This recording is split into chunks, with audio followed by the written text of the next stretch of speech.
Like, guess what? That's not normal. If you feel like that, it's not normal. I wasn't expecting to get this emotional.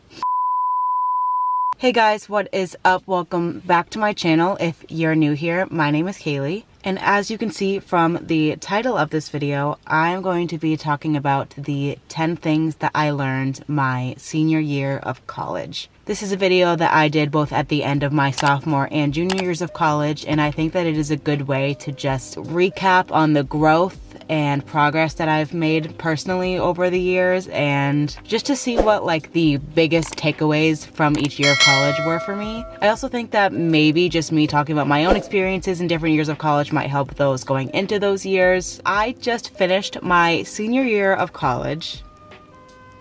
Wild. My first senior year, I am actually going back for one more year, and then at the end of my 5th year, I will be graduating with a degree in early childhood education and another degree in dance education. But when I say that this senior year was like an insane year for just personal growth and just like getting to know myself, I guess, it was a big, huge year. There were so many takeaways. I had such a hard time narrowing it down to only 10. I could genuinely make a whole nother video just on like the personal growth that I've made this year, and honestly I might, because this year was probably the best year of college for me, as weird as that sounds with us in the state of COVID and online classes and all that. It was definitely very different and definitely not what any of us really wanted this year to look like. But personally for me, it was probably the best year of college just because of the things that I've learned and the growth that I've made and the takeaways that I took. And if you see me looking down at all, it's just because I have my notes written out on my phone. But I'm going to stop rambling and let's get into the 10 things that I learned my senior year. So one of the first things that I learned my senior year of college is just the fact that it is impossible for me to be productive after sunset. Once the sun sets, I'm not getting anything else done. And I don't know if anyone else feels this. I'm someone who I have to wake up and get everything that I need to be done for that day, like within the first few hours of me waking up, or it's not gonna happen. Especially in the winter, the sun sets around like 4:30 p.m. I'm not getting anything done after that. I don't know why. It's like as soon as the sun sets, I'm in night mode. I'm on my couch watching TV. I'm doing nothing else. So if I've learned anything this year, it is to get all of my homework done in the morning, before class, directly after class. I cannot wait until night because it literally will not get done.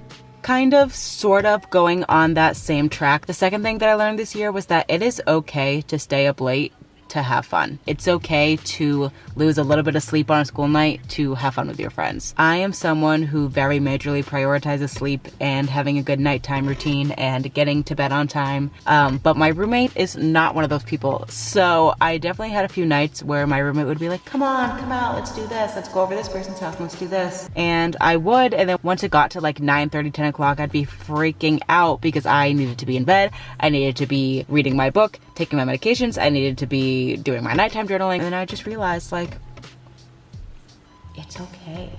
Like, you're in college.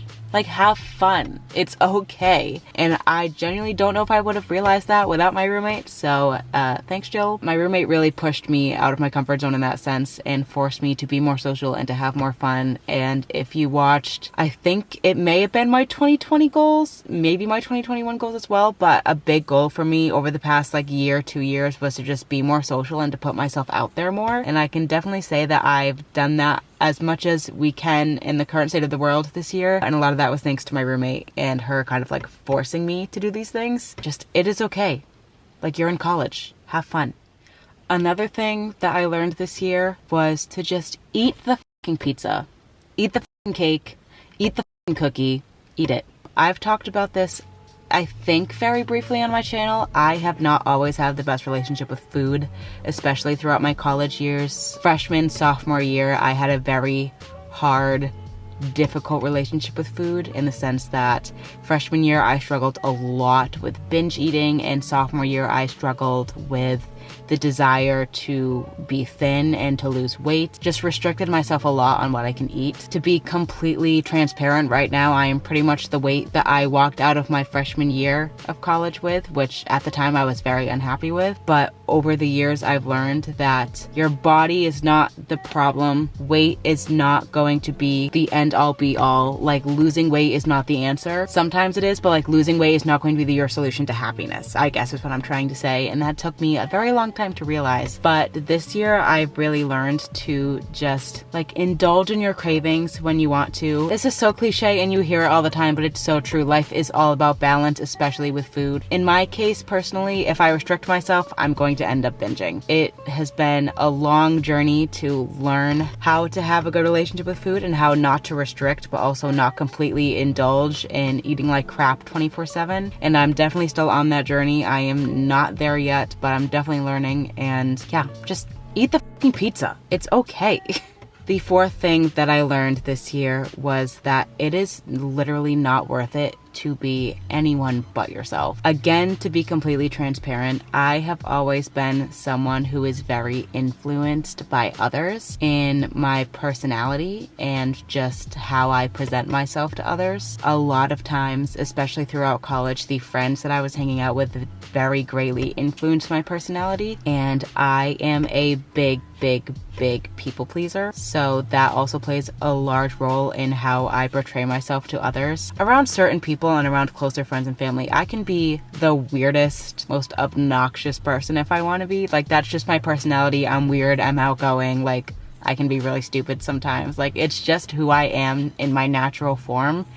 And I've learned to hide that around a lot of people and to mask that so that I am more accepted by others. And my circles in college have definitely changed a lot in the last year or so. And it's just made me realize that it's genuinely not worth it to be anyone but completely yourself. And this year I really took it upon myself to learn who I am as a person and to like learn who Kaylee is without friends' opinions and friends' influences. And I have never really gotten the chance to know who that is. And this year I really took the time and the opportunity to become very independent and just learn who I am without the influences of others. And I have been able to present myself in a more genuine form to others. And it's just been so nice. You learn who accepts you fully and completely, and those are the only people that you need in your life. And high school and college is such a hard time to be genuinely yourself because I feel like you want to be so accepted by others. And I definitely have gone down that path, and I was definitely there for a very long time, but I'm starting to push through, and it's just so nice to be able to be completely and utterly yourself. It's really just not worth it to be anyone else. The fifth thing that I learned this year was that change is so incredibly difficult, but equally so incredibly important. I am someone who absolutely hates change. Like, I'm so bad with transitions. I hate it. I'm someone every semester who struggles to transition from school to home, and then again from home back to school. That has been a struggle for me since I started college. Even though I love school and I love working at my job when I'm out of school, it's just the transition for me is so difficult. And this year especially, I had a very hard time transitioning from winter break back into my spring semester. I had somewhat of a difficult fall semester, and I just didn't want to go back to school for the spring. So I had a very difficult time transitioning back mentally, and it just was not fun. Point being, I hate change. But if there's anything that I've learned this year through school and through work and just through life, it's one, inevitable, but two, like, so important. You can't stay where you are for your entire life. You need to move forward. You need to move on. You need to be challenged. And that's the only way that you're going to move forward and the only way that you're going to get better. And as comforting as it is to stay in your comfort zone, you can't do it forever. And that's something that I'm still struggling with. But this year has really shown me how important it is and how inevitable it is, and just how important change is to moving forward in life. The sixth thing that I learned my senior year of college was that you have to feel your feelings. And that is a very, very vague statement, so let me explain. I feel like society today greatly prioritizes like optimism and positivity and happiness, and while those things are greatly important, it's equally as important to be sad and to not be toxically positive and to recognize when things are kind of shitty. I've talked about this a little bit on my channel and definitely a lot in my more personal life, but I have struggled for, I don't even know, the past 7 years. How old am I? 22? Like the past 7 years with moderate to severe depression and anxiety. And it has been a huge part of my life, especially through college. As most of you probably know, a huge part of both depression and anxiety is feelings of overwhelm and sadness and negativity and hopelessness. I feel like for so much of my recovery, I was so focused on only feeling happy, only being positive, like only feeling all of these positive feelings. But through this year, I went through a lot of very difficult things. I was trying very hard to remain happy and remain positive to keep myself in a good place mentally. And I very quickly realized that they were mutually exclusive. They weren't mutually exclusive. These two things were mutually exclusive. They can't happen at the same time. A lot of the very difficult things that I went through this year, I wasn't letting myself fully process them because I tried so hard to remain happy and to remain positive throughout my summer and the beginning of the school year. And because of that, I wasn't processing what was happening. And because I wasn't processing it, I couldn't move on from it. There was a quote that I think originally, honestly, it's from New Girl, but I think Hannah Maloche said it on one of her most recent Q&As. It's that you have to go through something to get through something. And that I was like, yeah, like in order to be able to move on from a situation and to get past it and to find closure for yourself and to find peace, you have to go through it. You have to process it. You have to feel those feelings. You can't just avoid them. You can't go around them. You can't go over them. You have to go through them. You have to, or you are not going to move on. And I have felt that on a very personal experience. There was a situation that I had gone through this year that I could not move on from, and it's because I wouldn't let myself feel those hard feelings because I just wanted to be happy. But it was honestly toxic positivity for me. Like things were shitty. Things were kind of shitty at the beginning of this year, and I wasn't letting myself feel that because I didn't want my depression to take over. I didn't want my anxiety to take over. Once I finally allowed myself to truly and deeply feel and process those feelings, I was ultimately allowed to find closure. And because of that, I then found more genuine happiness than I was already feeling. And I can say that I am at the best mental place of my life right now. I am doing so incredibly well, and I think it's because I finally let myself go through when I needed to get through. Because if I didn't let myself go through those feelings, I wouldn't have found closure. I don't think I would be at as great of a place mentally right now as I am. If you are going through something rather negative or just something shitty in your life right now and you're deflecting those feelings, I encourage you with everything I have to let yourself feel it. I'm not saying it's fun and I'm not saying it's easy, because let me tell you, it is not, but it's so important. If you actually want to be able to find closure and to move on, you have to let yourself feel those not so fun feelings. On somewhat of a similar track, the seventh thing that I learned this year was that it is literally not a choice for me to skip taking my medication. I am a huge advocate for reducing the stigma of mental health, so I am perfectly fine in sharing that I currently take antidepressants to manage my depression. And let me tell you, it is not a choice to skip them for me. I am someone who, throughout my struggle with depression, had a very hard time finding medications that actually worked for me.